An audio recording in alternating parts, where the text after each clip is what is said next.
नमस्कार, स्वागत है आपका मिड कैप मंत्र में और मैं हूं नीरज। आगे बढ़ने से पहले देख लेते हैं इस वक्त की टॉप हेडलाइंस।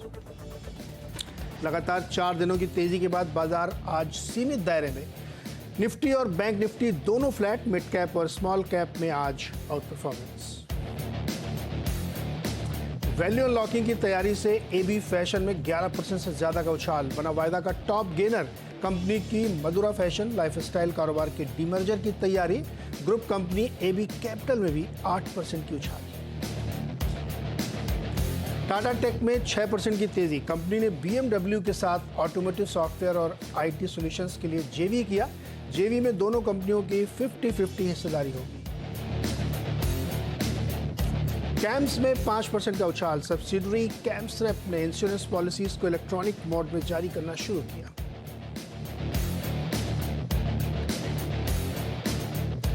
नई थम रहा विस्तारा में फ्लाइट रद्द होने का सिलसिला। आज भी 20 से ज्यादा रद्द हुई है। देरी से चल रही फ्लाइटें। मामले पर डीजीसीए सख्त। एयरलाइन को हर दिन की देनी होगी रिपोर्ट। यात्रियों को एडवांस में देनी होगी जानकारी। बाजार पर एक राय लेंगे हम 5पैसा.com के रुचित जैन से, लेकिन पहले बाजार की नजर तो डालें क्या चल रहा है इस समय। तो मिड कैप में तेजी और बढ़ रही है। मिड कैप का इंडेक्स दिखाइए साहब, 450 पॉइंट की मजबूती है। बाकी इंडेक्स, निफ्टी तो रेड में है 40 point, bank Nifty 40 point green में है। वो अपने आप को सीमित दायरे में रखे हुए हैं, अपने आप को संभालने की कोशिश कर रहे हैं, कंसोलिडेट कर रहे हैं, लेकिन सॉलिड तेजी है मिड कैप में। एडवांस डिक्लाइन अच्छा है। एक के सामने कम से कम 3 या उससे ज़्यादा शेयर्स मजबूती के साथ कामकाज कर रहे हैं। एक सॉलिड तेजी का माहौल बन रहा है। रुचित जी, कैसा लग रहा है बाजार आपको इस समय? जी very good afternoon. Well overall तो ट्रेंड कोई डाउट नहीं है, मार्केट का पॉजिटिव है। रिसेंटली हमने एक 800 पॉइंट की करेक्शन के बाद में अप ट्रेंड का रिजम्पशन किया है, वो भी ब्रॉडर मार्केट्स के पार्टिसिपेशन के साथ में। सो आई थिंक आगे चल के हम 22,700 से 22,750 के पोजिशनल टारगेट्स एक्सपेक्ट कर रहे हैं। बट नेक्स्ट 1 से 2 दिनों का कंसोलिडेशन रह सकता है, क्योंकि आप ऑप्शंस के डेटा देखेंगे तो 22,500 के कॉल में अच्छा खासा राइटिंग वहां पे ओआई बिल्टअप है। और कल जो हमने हाई बनाया था 22,530 का, वो प्रीवियस हाई के आसपास ही है जो 22,525 का लेवल था। सो हमारे हिसाब से कुछ छोटे मोटे कंसोलिडेशंस है। टाइम वाइज करेक्शन जिसे हम कहते हैं, वो 1 से 2 दिनों के टाइम वाइज करेक्शन पॉसिबिलिटी है। ऐसे करेक्शन में अगर थोड़े लोअर लेवल्स में 22,300 के आसपास मिल जाता है मार्केट, तो काफी अच्छी अपॉर्चुनिटी होगी फ्रेश बाइंग के लिए। तो ब्रॉडर ट्रेंड पॉजिटिव है। स्टॉक स्पेसिफिक बाइंग अभी भी कर सकते हैं, और इंडेक्स पे कुछ ट्रेड करना है तो बाय एंड डिप्स की रणनीति देखिए। 22,300 320 ये रेंज अगर यहाँ से आती है तो वहां पे बाइंग के अपॉर्चुनिटीज देखें। अच्छा, कुछ स्टॉक्स पर नजर डालते हैं। आदित्य बिरला फैशन का हम लोग हेडलाइन में लिया, 11.5-12% ऊपर है। कैपिटल भी 9% ऊपर हो गया है। वेरॉक इंजीनियरिंग 7.5% ऊपर। एमटा technologies, Redington for a change 7% आज ऊपर है। नुआमा वेल्थ ऊपर है, आनंद राठी वेल्थ नीचे है। गॉडफ्रे फिलिप्स में ऊपर है। अदानी विल्मर, प्रेस्टीज स्टेट में खबर भी है, काफ़ी पैसा इसमें इन्वेस्ट कर रहे हैं लोग, तो वो एक तेज़ी है। टाटा टेक्नोलॉजी, जिस पर भी हम बातचीत भी करेंगे, वो भी 4% ऊपर दिख रहा है। उसने एक डील की है, उसका एक समझौता हुआ है। मिड कैप में वेरॉक इंजीनियरिंग में आपकी क्या राय बन रही है? तो यहाँ पे स्ट्रक्चर अच्छा है, क्योंकि जो रिसेंट करेक्शन आया था, करेक्शन में कोई वॉल्यूम बेस्ड सेलिंग नहीं थी, और आज के अपमूव में वापस एक अच्छे वॉल्यूम्स के साथ में बाइंग दिख रही है। तो ये जो जनरली करेक्शन मार्केट के साथ साथ होते हैं तो ओवरबॉट सेटअप्स रिलीफ हो जाते हैं, तो जो फिर अच्छे स्टॉक्स रहते हैं उनमें हम वॉल्यूम बेस्ड ऐसी बाइंग देती है। सो स्ट्रक्चर्स तो काफी पॉजिटिव। आई थिंक 600 620 के लेवल्स आने वाले समय में दिख सकते हैं स्टॉक में। कोई पोजीशंस है तो डेफिनेटली होल्ड करनी चाहिए। छोटे मोटे डिप्स में 520 530 अगर रेंज मिलता है जहां पे support lower time frame charts पे, तो बाय एंड डिप्स की स्ट्रेटेजी उस रेंज में रखें। अच्छा, दीपक नाइट्राइट आपने देखा होगा, ये पिछले 2-3 साल से अपनी रेंज नहीं तोड़ पा रहा है। 100 रुपए के ऊपर नीचे घूम रहा। ये आज थोड़ा सा ऊपर है, 2200 के ऊपर ट्रेड कर रहा है। ये रेंज तोड़ेगा या ऐसे ही थकाएगा लोगों को? तो फिलहाल तो लग रहा है कि ऐसे ही रेंज में रहेगा, क्योंकि अगर आप पूरे केमिकल एज ए स्पेस देखेंगे तो चुनिंदा केमिकल स्टॉक्स में थोड़े सा आउट परफॉर्मेंस दिखे। जैसे रिसेंटली हमने PI industries, Aarti industries, SRF to an extent no, तो वहां पे थोड़ी सी पॉजिटिविटी दिखी है, बट ऐसा नहीं है कि पूरा सेक्टर एक अच्छे मोमेंटम में है। सो आई थिंक इसी के कारण अभी भी वो रेंज इंटैक्ट है।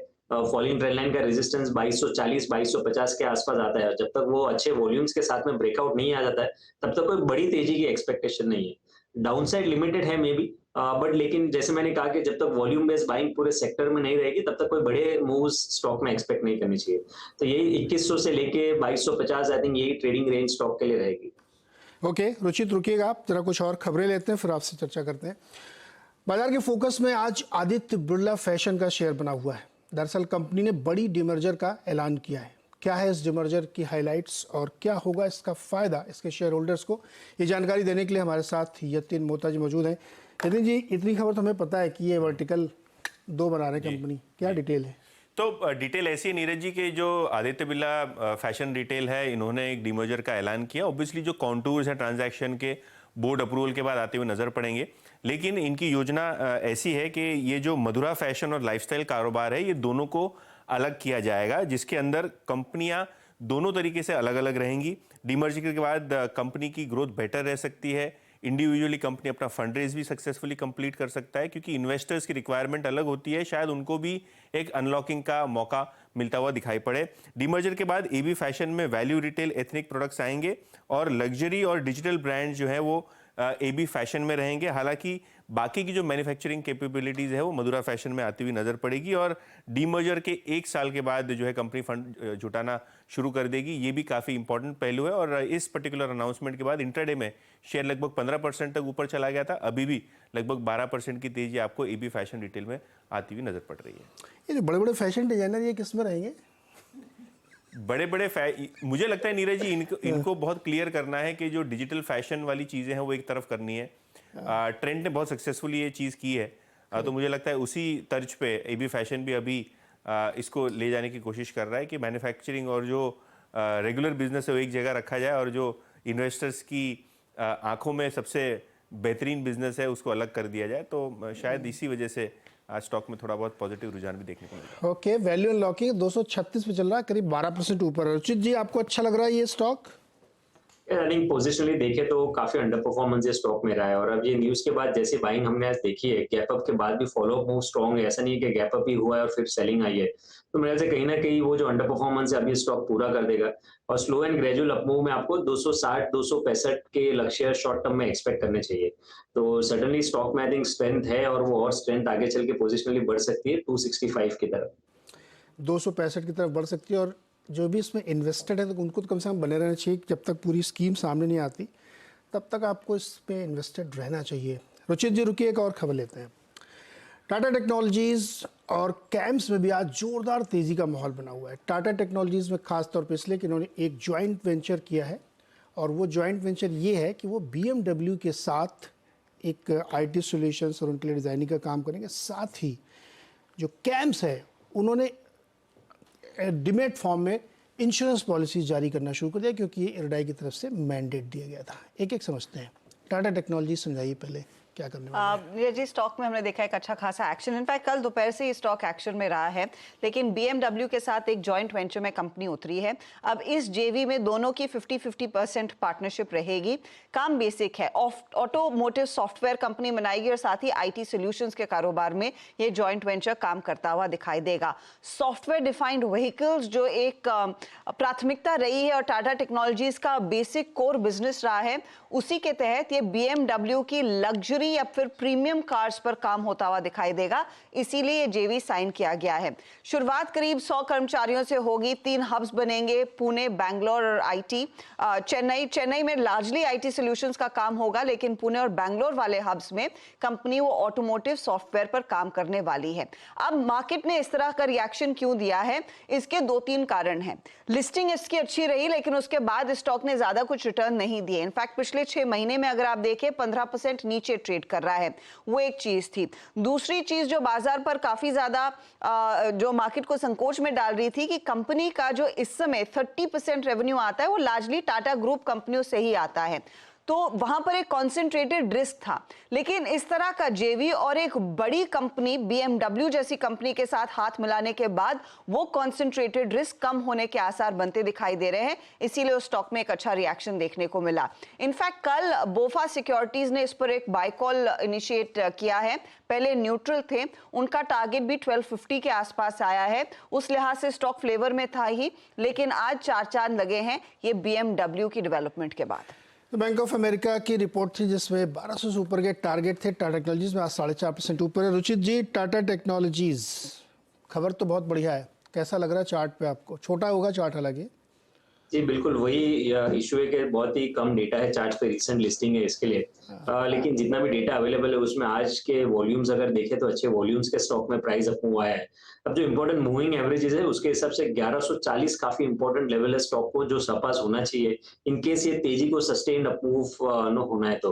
अदरवाइज हम बहुत बार देखते हैं कि एक दिन में जो न्यूज बेस्ड मूव्स रहती है वो फिजल आउट भी हो जाती है।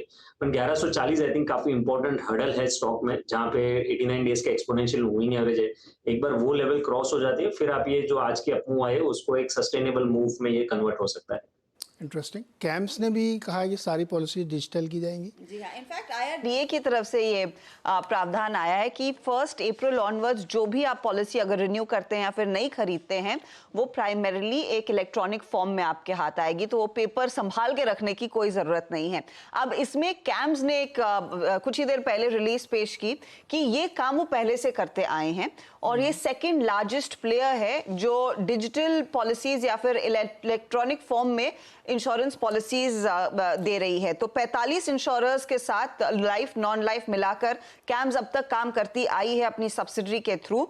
इनफैक्ट डेटा पॉइंट्स जो उस रिलीज में शेयर किए गए हैं, 60 लाख ई इंश्योरेंस अकाउंट है इनके, 72 लाख इलेक्ट्रॉनिक पॉलिसीज ये मेंटेन करते हैं और सेकंड लार्जेस्ट प्लेयर हैं। अब क्योंकि IRDA ने अनिवार्य कर दिया है तो ये सिर्फ 45 जो इंश्योरर्स के साथ काम हो रहा है वो शायद संख्या आगे और बढ़ती हुई दिखाई देगी, इसीलिए स्टॉक में आज उत्साह देखने को मिला है। जो मेरी पुरानी LIC की पॉलिसी है अभी कागज वाली, वो उसका क्या होगा, वैसे चलेगी? नहीं, मेरे ख्याल में उनको अब ई पॉलिसी देनी पड़ेगी, तो अगर हाँ वो बदलने की जरूरत नहीं, आई थिंक उसी पॉलिसी की आपको एक ई इंश्योरेंस भी मिलेगी जहां तक मैं पढ़ रही थी। ओके, तो ये तो बड़ा बिजनेस आ रहा है। कैसा लग रहा है रचित जी? कैम्स अच्छा, इसके साथ मुझे 2-3 और बताइएगा, केफिन में भी बताइएगा, CDSL में भी बताइएगा। कैम्स पहले बताइए, कैसा लग रहा है आपको? 2850 ये काफी स्ट्रॉन्ग सपोर्ट लग रहा है स्टॉक में, और जब तक ये सपोर्ट इंटैक्ट है तब तक लगता नहीं कि कोई मेजर नेगेटिविटी स्टॉक में है। करेक्शंस भी रिसेंटली आए थे बाजार के साथ साथ, बट ऐसे कोई वॉल्यूम बेस्ड सेलिंग वो करेक्शन में नहीं थे। जब भी स्टॉक 100 दिन के एक्सपोनेंशियल के मूविंग एवरेज के आसपास आ रहा है वहां से अपमूव का रिजम्पशन स्टॉक में हो रहा है। अब दूसरे स्टॉक्स केफिन या CDSL देखो तो रिलेटिवली आई थिंक CDSL के स्ट्रक्चर्स वापस थोड़े बेहतर हो रहे हैं। हमने एक करेक्शन देखा वापस से, वो ब्लॉक डील जो हुई थी उसके बाद स्टॉक में कोई फॉलो अप सेलिंग नहीं है, और अगर ये स्टेबल रह जाता है सो आई थिंक जो प्रीवियस स्विंग हाइस थे वो भी ये स्टॉक फिर से स्लोली एंड ग्रेजुअली टेस्ट कर सकता है। तो CDSL के स्ट्रक्चर्स भी रिस्क रिवॉर्ड रेशियो अभी भी फेवरेबल है, यहाँ पे 1650 पोजिशनल बेसिस पे स्टॉप लॉस रख के CDSL में खरीदारी कर सकते हैं। 2000-2050 जो रिसेंट स्विंग हाइस थे वो ये स्टॉक में फिर से आने चाहिए। ओके, तो ये है CDSL और कैम्स पे राय। अब चला कुछ और मिड कैप्स लेते हैं। मैंने कहा था कि कुछ स्टॉक्स में नीचे भी है, जैसे आनंद राठी वेल्थ करीब 4.25% गिरा हुआ है, कैपलिन पॉइंट उसमें कमजोरी है, भारत डायनेमिक्स वो भी 3% वीक है, इंडस टावर रचित इंडस टावर में क्या हुआ? कल तो बढ़िया रैली दिखा रहा था, आज इंडस टावर 3% नीचे आ गया। स्टॉक पिछले कुछ दिनों में ऑलरेडी काफी चल चुका है। हम देख रहे हैं कि जहाँ पे आई थिंक 10 दिन पहले स्टॉक 230-240 की रेंज में लो बनाया था, वहां से ऑलरेडी 320 की बहुत ही तेजी से रैली आ गई है। बट एक दिन के करेक्शन से ट्रेंड चेंज नहीं हो रहा है, but just because short term के चार्ट्स पे थोड़े ओवरबॉट सेटअप से तो वो कूल ऑफ हो रहा है, और मुझे लगता है कि स्टॉक में कोई बड़ी गिरावट एक्सपेक्ट करनी चाहिए। इनकेस कोई डिप्स आता है तो 300 से लेके 290 ये काफी स्ट्रॉन्ग सपोर्ट रेंज बनेगी। तो पोजीशंस है तो थोड़ा मिड टर्म पर्सपेक्टिव से आई थिंक होल्ड करने चाहिए। 330 से 340 के टारगेट्स इसमें आने चाहिए, और अगर फ्रेश बाइंग करनी है तो बाहर लिप्स की रणनीति रखे 290 के आसपास इनकेस ये करेक्शन में मिलता है तो वहां पे फ्रेश बाइंग भी स्टॉक में की जा सकती है। अच्छा, एक कंपनी है अनंत राज जो रियल एस्टेट और डेटा बैंकिंग में है। रियल एस्टेट में आज खबर सुबह आई थी कि इन्होंने गुरुग्राम में एक बड़ा प्रोजेक्ट लॉन्च किया, प्री सेल्स में बहुत पैसे बनाए इन्होंने। कैसा लग रहा है आपको अनंत राज इंडस्ट्रीज? किसी वजह एग्जिस्टिंग पोजीशन है तो होल्ड करने की सलाह दूंगा। जो करेक्शन में स्टॉक में सपोर्ट बेस 280 के आसपास बनाया है, और उसके बाद जो अपमूव आया है तो वही सपोर्ट बेस है 280 का। तो फ्रेश बाइंग के लिए स्टॉप लॉसेस काफी बड़े हैं, तो फ्रेश बाइंग की सलाह तो नहीं है, बट लेकिन हाँ अगर पोजीशंस है तो वैसे कोई खराबी नहीं है स्टॉक में। ट्रेंड पॉजिटिव है, 350-360 प्रीवियस स्विंग है जब वो टेस्ट कर सकता है। तो risk reward ratio fresh buying के लिए इतने फेवरेबल नहीं है, बट अगर पोजीशन निचले स्तरों से ली हुई है तो ये ट्रेंड को राइड कर सकते हैं। ओके रचित, समर थीम पे गर्मी बहुत हो रही थी, उसमें आज सुबह IMD की वार्निंग जो कल आई थी उसके बाद देखिए आप सिम्फनी 10% ऊपर, वोल्टास ऊपर, ब्लू स्टार ऊपर, हैवेल्स ऊपर। कूलर ज़्यादा बिकते हैं हमको लग रहा है ना? क्या क्या पसंद है आपको इसमें से? आई थिंक ये सभी के सभी स्टॉक में काफी अच्छा मूव आया है। और अगर वॉल्यूम बेस देखें तो वोल्टास और हैवेल्स हमें लग रहा है कि एक सस्टेनेबल अप मूव है जो कंटिन्यू रहेंगे। डेरिवेटिव सेगमेंट में भी अच्छे पोजीशंस वहां पे फॉर्म होते हुए देखे। इवन ब्लू स्टार के चार्ट सेक्टर्स खराब नहीं है, जो करेक्शंस आए उसमें इवन 40 दिन के एक्सपोनेंशियल मूविंग एवरेज। अब देखिए पिछले 1-1.5 महीने में मार्केट में इतना फॉल आया, लगभग मिड कैप स्टॉक्स में ज्यादा काफी सारे स्टॉक्स में प्राइस वाइज करेक्शन हुआ है, बट कुछ चुनिंदा स्टॉक्स ऐसे थे जहां पे प्राइस वाइज ज्यादा करेक्शन नहीं हुए, बट मोर एक टाइम वाइज करेक्शन ही रहा। आई थिंक ब्लू स्टार उनमें से एक है कि जहां पे प्राइस वाइज बड़े डिप नहीं है, और जब अब मोमेंटम रिज्यूम हो रहा है तो न्यूज भी पॉजिटिव है, सेक्टर भी अच्छे मोमेंटम में है। सो आई थिंक ये out performance even blue star में कंटिन्यू रह सकता है। तो वैसे सेक्टर पूरा अच्छा ही लग रहा है, तो Voltas, Havells, blue star, I think ये सबके चार्ट सेक्टर्स तो काफी बुलिश है। एक स्टॉक और आपकी नज़र हो सकता है ज़रूर पड़ी हो, एचजी इंफ्रा। पिछले 10-15 दिन से को ऑर्डर्स की झड़ी लगी हुई है, आज भी 9% ऊपर है। एक और इनको ऑर्डर मिला राजस्थान से, 1081 रुपये पे स्टॉक पहुंच गया है। इसका चार्ट दिखाइए 15 दिन का, 20 दिन का। इसका कुछ चार्ट दिख रहा पैटर्न, कैसा लग रहा है आपको? तो मई 2023 में स्टॉक ने 950 से 1000 रुपए की रेंज में हाई बनाया था। आप मई महीने से लेके अब तक देखेंगे तो स्टॉक उसी रेंज में रहा है। जब भी 950 1000 आ रहा था तो रेजिस्टेंस बन रहा था, नीचे वापस से डिप मिलता था 800 850, वहां पे वापस बाइंग आई थी। सो अब मई से अगर देखेंगे तो लगभग 7 से 8 महीने के कंसोलिडेशन फेज स्टॉक में रहे। लेकिन अभी वो जो 1000 का हर्डल था मेजर, वो स्टॉक ने ब्रेकआउट दिया, और ब्रेकआउट भी अच्छे वॉल्यूम्स के साथ में रहा। इनफैक्ट आज के वॉल्यूम्स देखे, कल के वॉल्यूम्स भी काफी बेहतर थे उसके जो डेली एवरेज वॉल्यूम्स होते हैं उसके लिए। तो ये साइंस है कि जो ब्रॉडर अप ट्रेंड हमने मई के पहले देखा था, एक टाइम वाइज करेक्शन हुआ और अब वो अप ट्रेंड का रिजम्पशन हुआ है। सो आई थिंक यहाँ पे पोटेंशियल तो काफी है स्टॉक में, और ये अगर जब तक कोई रिवर्सल के साइंस नहीं देता है तो, क्योंकि ऑल टाइम हाई पे है तो टारगेट्स बताना मुश्किल है कहां तक जाएगा, बट सबसे बेस्ट मेथड है आपके पास पोजिशन है तो एक ट्रेलिंग स्टॉप लॉस मेथड रखिए और ये ट्रेंड को राइड करते रहिए। ओके, 1-2 साल में अच्छी खासी इसने रैली बनाई है, काफ़ी मजबूत तेज़ी इसने दिखाई। ऑर्डर्स वगैरह बहुत आए, चूँकि मार्च एंडिंग थी, क्लोजिंग थी, इस वजह से बहुत ज़्यादा तेज़ी इसमें बनती हुई दिखी है। एक लास्ट क्वेश्चन आपसे सर, मारुति में क्या व्यू लग रहा है? आज एकदम ठंडा है स्टॉक, फ्लैट सा दिख रहा है, सेल्स नंबर कुछ खास नहीं थे इनके कल। Auto as a space Neeraj ji, में पहले as a entire sector cover करूंगा कि पिछले सीरीज में देखे तो मार्च सीरीज में सबसे ज्यादा आउट परफॉर्मर रहा था। निफ्टी ऑटो इंडेक्स ने भी नए हाइज बनाए थे, बट कल जो सेल्स के नंबर्स देखे उसके बाद में हमने कुछ चुनिंदा स्टॉक्स में प्रॉफिट बुकिंग देखी है। सो आई थिंक ये सीरीज में शायद वो परफॉर्मेंस रिपीट नहीं हो पाए, बट लेकिन कुछ सिलेक्टिव स्टॉक्स है जैसे मारुति है, बजाज ऑटो है, इनमें प्राइस वाइज कुछ बड़े करेक्शन की भी एक्सपेक्टेशन नहीं रखनी चाहिए। आई थिंक नेक्स्ट कुछ दिनों के लिए एक टाइम वाइज करेक्टिव फेज रहेगा जहां पे कुछ समय का साइडवेज मूव रहेगा। 12200 12000 एक सपोर्ट बनेगा स्टॉक में, और ऊपर 12700 यही एक हर्डल आई थिंक कंटिन्यू रहेगा। सो कुछ बड़े मूव्स नहीं, बट बड़े फॉल नहीं, बट शायद एक कंसोलिडेशन ड्यू है ऑटो स्पेस में रिसेंट आउट परफॉर्मेंस के बाद, तो कुछ टाइम वाइज करेक्टिव फेज की पॉसिबिलिटी है।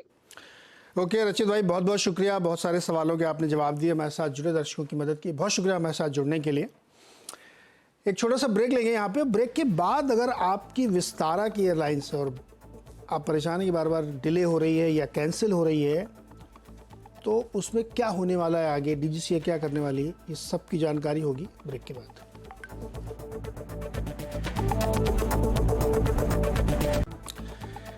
टाटा समूह की एयरलाइंस विस्तारा की उड़ानें रद्द किए जाने को लेकर नागरिक उड्डयन मंत्रालय ने नाराजगी जताई है। अब डीजीसीए ने विस्तारा से रिपोर्ट मांगी है और पूछा है कि फंसे हुए यात्रियों की सुविधा के लिए एयरलाइंस ने क्या प्लान बनाया है। ज़्यादा डिटेल्स के लिए चलते हैं हमारे संवाददाता रोहन सिंह के पास। रोहन जी, पहले तो ये बताइए कि ये चल क्या रहा है, क्यों इतनी रद्द हो रही हैं, फिर उसके बाद समझते हैं कि क्या क्या सोल्यूशंस हो सकते हैं। जी, दरअसल ये जो पूरा मामला है ये पायलट्स की जो सैलरी है उसको लेकर है। अब एयर इंडिया से जो विस्तारा का मर्जर है उसकी प्रक्रिया काफ़ी आगे बढ़ चुकी है, लेकिन जो नया कॉन्ट्रैक्ट है उसमें पायलट्स को काफ़ी कुछ कॉम्प्रोमाइज़ करना पड़ेगा जो विस्तारा के हैं। अभी जो एग्जिस्टिंग उनके कॉन्ट्रैक्ट है उसमें उन्हें 70 फ्लाइंग आवर्स के हिसाब से फिक्स्ड जो है सैलरी मिलती है, लेकिन जो नया कॉन्ट्रैक्ट होगा उसमें उन्हें 40 के हिसाब से, 40 फ्लाइंग आवर्स के हिसाब से ही मिलेगी। इसके बियॉन्ड उनको एक्स्ट्रा अलाउंस मिल सकते हैं, लेकिन आमतौर पर एयरलाइंस क्या करती है कि जो आपका फिक्स फ्लाइंग आवर्स है उस तक ही सीमित रखती है, उससे ज़्यादा आपको ड्यूटी नहीं देती है। तो इसको लेकर काफ़ी ज़्यादा रोष रहा है। पिछले कुछ दिनों में हमने देखा कि विस्तारा के कई सारे जो पायलट्स हैं उन्होंने सिक रिपोर्ट किया है फ्लाइट से पहले, और इतनी ज़्यादा गंभीर बात हो गई कि पिछले पूरे हफ्ते अगर हम देखें तो 100 से ज़्यादा फ्लाइट्स कैंसिल हुई। कल ही अगर देखें 50 फ्लाइट्स तो कल ही जो है या तो देरी से चली या कैंसिल हुई, और आने वाले दिनों में भी ये जारी रहने की उम्मीद है। अभी विस्तारा ने एक स्टेटमेंट किया है कि उन्हें जो total number of scheduled flights है उसे कम करना पड़ रहा है। कुछ रूट्स पे वो ड्रीम लाइनर्स लगा रही हैं ताकि जो यात्री हैं उनको बहुत दिक्कत ना हो, लेकिन ये समस्या बरकरार रहने वाली है। डीजीसीए ने इसका संज्ञान लिया है। डीजीसीए ने कहा है कि 3 चीजें कही हैं। पहली चीज तो कि हर दिन आप रिपोर्ट दीजिए कि आप कितनी फ्लाइट कैंसिल कर रहे हैं।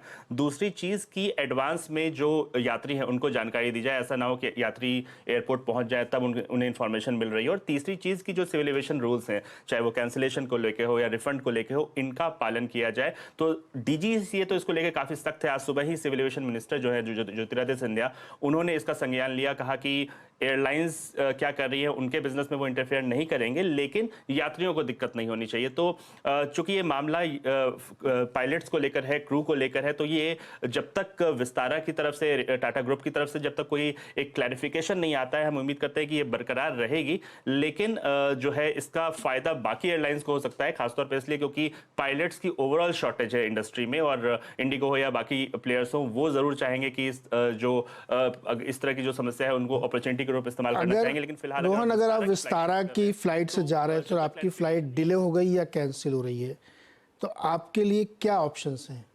विस्तारा आपके लिए क्या प्रोवाइड कर रही है? जो फिलहाल जो सिविल एविएशन रूल है उनके हिसाब से आपको फुल रिफंड दिया जाएगा, क्योंकि ये जो कैंसिलेशन है ये एयरलाइंस की तरफ से किया गया है। एयरलाइंस के जो अपनी ऑपरेशनल दिक्कतें हैं उनकी वजह से किया गया है। अगर आप एयरपोर्ट पहुंच ही जाते हैं तो आपको उसके लिए एयरलाइन को रिफ्रेशमेंट की व्यवस्था करनी पड़ेगी। अगर डिले हो रहा है, अगर 4 घंटे से ज़्यादा का डिले हो रहा है तो आपको रिफ्रेशमेंट देना पड़ेगा, और आपके पास एक ऑप्शन दिया जाएगा, आप या तो रिफंड ले सको या ऑल्टरनेट फ्लाइट ले सको। तो ये व्यवस्था सिविल एविएशन रूल में है, और डीजीसीए ने कहा है कि इसे इन्फोर्स करे विस्तारा। लेकिन जाहिर सी बात है कि अगर आपको अभी जाना पड़े और आपको कोई ऑल्टरनेट फ्लाइट दी जाती है तो उसका जो बैलेंस है वो आपको देना पड़ेगा। उसको लेकर फिलहाल कोई नहीं है, लेकिन हाँ, अगर रोहन चाहे तो आप जितना रिफंड है फ्लाइट अगर आपको कोई दूसरी आपने ली तो उसका डिफरेंस आप पहले पे करेंगे, अभी इसमें क्लैरिटी नहीं है। लेकिन कितने घंटे पहले कम से कम ये आपको बता दें, जिससे कि आप किसी इमरजेंसी या अर्जेंट मीटिंग के लिए जा रहे हैं, जिससे आप अल्टरनेट व्यवस्था कर सके? बता रहे हैं ये लोग समय से कि नहीं? जी, कम से कम रूल के हिसाब से तो इनको 4 घंटे पहले बताना चाहिए, लेकिन अभी तक जो हम सोशल मीडिया पे देख रहे हैं, कई यात्री एयरपोर्ट पहुंच जा रहे हैं तब उन्हें पता चल रहा है कि उनकी जो फ्लाइट कैंसिल हुई है। कई बार ऑल्टरनेट जो रिफंड की बात है, रिफंड में देरी हो रही है। तो नियम तो यही कहता है कि आपको 4 घंटे पहले पता होना चाहिए, लेकिन फिलहाल एयरलाइन का पालन नहीं कर रहा है। ऐसा जो सोशल मीडिया पे जो लोग कंप्लेन कर रहे हैं वो तो साफ साफ दिख रहा है। तो उसको लेकर आप एयर सेवा जो पोर्टल है उस पर कंप्लेन कर सकते हैं, और एक टाइम बाउंड मैनर में रूल तो यही कहता है कि आपकी जो समस्या है उसको सॉल्व करना चाहिए, लेकिन फिलहाल ऐसा होता दिख नहीं रहा है। तो भाई, अगर ये विस्तारा वाले सुन रहे हैं, टाटा वाले सुन रहे हैं और सिंधिया जी सुन रहे हैं, तो इसको टॉप प्रायोरिटी पे लेके सॉल्व करना चाहिए, क्योंकि किसी की टाइम वैल्यू या अपॉर्चुनिटी कॉस्ट को आप कैसे कंपनसेट करेंगे? टिकट तो ठीक है, 2-4 हज़ार रुपये के डिफरेंस में आप दूसरा खरीद लेंगे, लेकिन आपका कोई मीटिंग है, आपका कोई एग्जाम है, या आप किसी चीज़ के लिए जा रहे हैं और वो कैंसिल हो रहा है, तो उसकी कॉस्ट कौन भरेगा? ये एयरलाइंस को सोचना चाहिए और सिंधिया जी को इंश्योर करना चाहिए। बहुत बहुत शुक्रिया रोहन जी हमारे साथ जुड़ने के लिए।